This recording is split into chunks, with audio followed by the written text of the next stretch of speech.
Hello, I'm Miss Maybe, and I'll be reading Chapter 5 from this year's One Island, One Book titled The World According to Humphrey, written by Betty Burney, copyright 2004. It is published by the Penguin Random House, Inc., and these chapters have been recorded with permission from the book's publisher.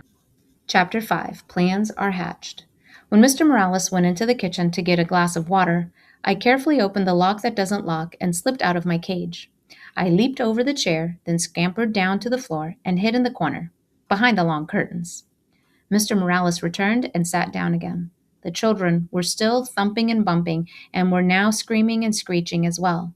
Say, Humphrey, maybe you need some water too, he said, and leaned towards my cage. Mr. Morales gasped when he saw that it was empty. Humphrey, where did you go? Oh, I should have known you'd escape. I'd run away from those kids if I could, too. But do me a favor, Humphrey, please come out. In a panic, he darted around the room. The kids in room 26 will hate me if I lose you, he said. I felt sorry for Mr. Morales, so I scratched around a little. There you are, he said, bending down to look at me. Now let's get you back in that cage. Not quite yet, I thought. He reached down to pick me up, and I scampered forward, just a few inches past his hand. Don't do this to me, Humphrey, he said. Cooperate. But I wasn't doing anything to him. I was going to do something for him. Work with me, he said, but this time to himself. Maybe. Hey, that's it. He looked down at me. With your help, Humphrey. Mr. Morales really swung into action then. He raced up the stairs. The thumping and bumping stopped. When he raced back downstairs, Willie and Brenda were with him. Close all the doors, Willie, he said. But, Dad, Willie whined. Close them, his father repeated firmly. Now! Willie closed all the doors. You two scared poor Humphrey with your screaming and poking and thumping. We may never see him again, he told them. Brenda burst into tears. Humphrey's dead, she sobbed. No, he's too smart for that, Mr. Morales told her. But he will run away if you two aren't nice to him. Right. You have to be pretty smart to be a principal.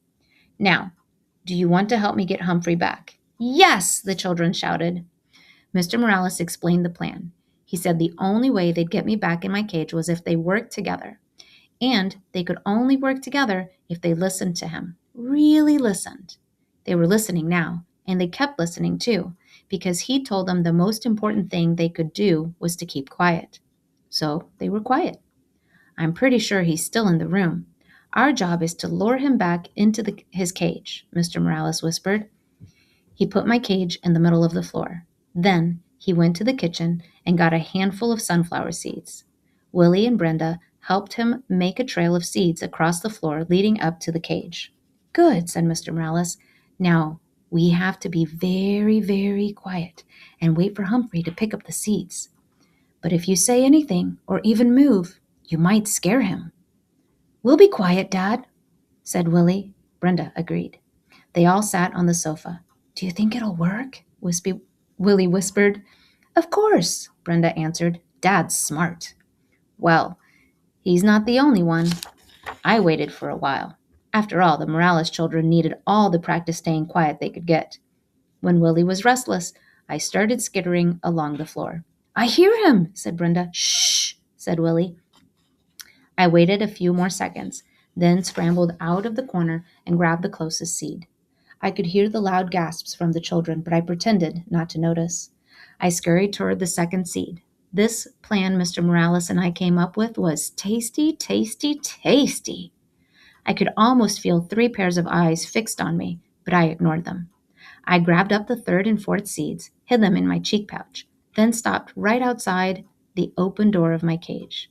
Inside, Mr. Morales had left a lovely pile of sunflower seeds. It was nice to be free, but my cage was home after all. Besides, until the day somebody fixes the lock that doesn't lock, I can always get out whenever I want. The kids were still quiet, so I made a run for the cage. Mr. Morales quickly closed the door, and the children began to cheer. We did it, said Brenda. That's the smartest man in the world, said Willie. Hey, you kids helped. When we cooperate and work together, we can make a pretty good team, Mr. Morales told them. Lo mejor, Willie agreed. The best. Mr. Morales squatted down and winked at me. Of course, Humphrey helped too. I'll say. The rest of the weekend with the Morales family was fine. Sometimes the kids started interrupting their dad or mom, but Mr. Morales just reminded them that they could be polite if they tried. Willie and Brenda tried. Mrs. Morales sold a house. It turns out that selling other people's houses is her job. So they celebrated with pizza and ice cream. Brenda learned to hold me gently. Willie even cleaned the poo out of my cage, which I appreciated. Life is good, I thought, as Mr. Morales drove me back to school Monday morning. Then I remembered Mrs. Brisbane and how she'd said I was a troublemaker and she was going to get rid of me. Humphrey, you are a true friend, Mr. Morales said as he carried my cage back to room 26. I'll never forget what you did for me. As soon as class started on Monday, Heidi's mom came into the classroom and explained to everyone about taking me home on weekends. How many of you would be interested? Mrs. Hopper asked. Every single hand in the classroom was raised. Every hand except one, Mrs. Brisbane's. Still, it was a pretty good week. I got a 90% on my vocabulary test. I'll bet Saye got 100%. But she still didn't raise her hand, even though she'd promised. And Aldo talked more and more every night. On Tuesday night, he leaned in close and asked, Humphrey, do you ever wish you had a girlfriend? Like most hamsters, I'm pretty much of a loner, so I really hadn't thought much about it before. Not sure, I squeaked. I would like one, said Aldo, a real nice girlfriend. I felt sorry for Aldo. I squeaked extra loud when he performed his broom balancing act for me. I was still thinking about him on Wednesday. After everyone had left, while there was still light coming in the windows, I meandered outside the cage to help myself to any mealworms that Heidi might have left behind when she fed me earlier in the day. The table was covered with newspapers, and while I nibbled, I browsed the news. All of life was there on the pages of the newspaper. Births and deaths, lost pets, sad, sad, sad, funny jokes, good news, and bad news. Then there were the ads. My, there were so many stores. Not just Petorama, but Shoeorama, Foodorama, and Books Galore, and Wide World of Tools. And there were other ads too. One in particular caught my eye that afternoon. I read it. Work nights? Lonely? Want to meet other people who also work nights? The Moonlighters Club, for people who work at night. Meetings are held during the day on weekdays. Hikes and outings to restaurants, parks, plays, movies, and much more. There was a name and a phone number at the end. I could hardly believe it. This was exactly what Aldo needed. I could already see him smiling and happy going to the park and plays with the Moonlighters Club and having a girlfriend. But how could I get Aldo to read this ad? He'd probably just throw it away. Still, if I could cut it out and left it in the place where he couldn't miss it, well, maybe. Hamsters can't do scissors, but we have nifty teeth. It took me a while to nibble the whole ad out neatly, but I did a pretty good job. Then I stood the clippings up against my cage. Aldo couldn't help but see if he looked at me, which he always did. That evening, I was more anxious than usual for Aldo to arrive.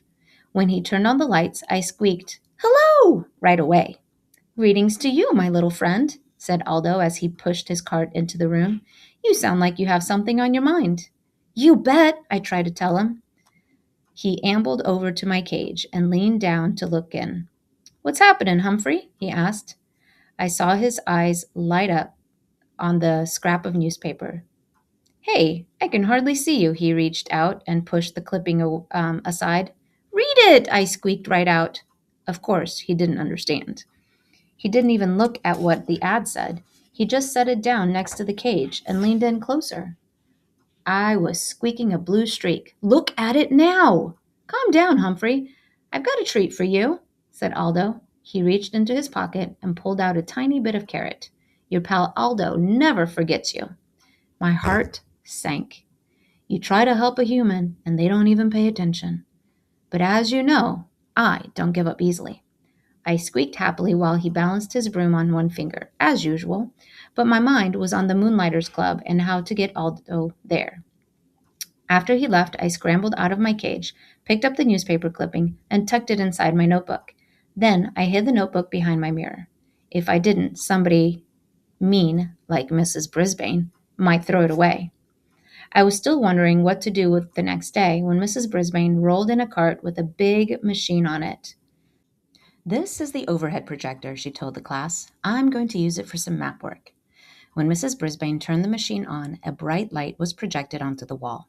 Then she placed a paper map on the glass, and suddenly the map showed up really big on the wall.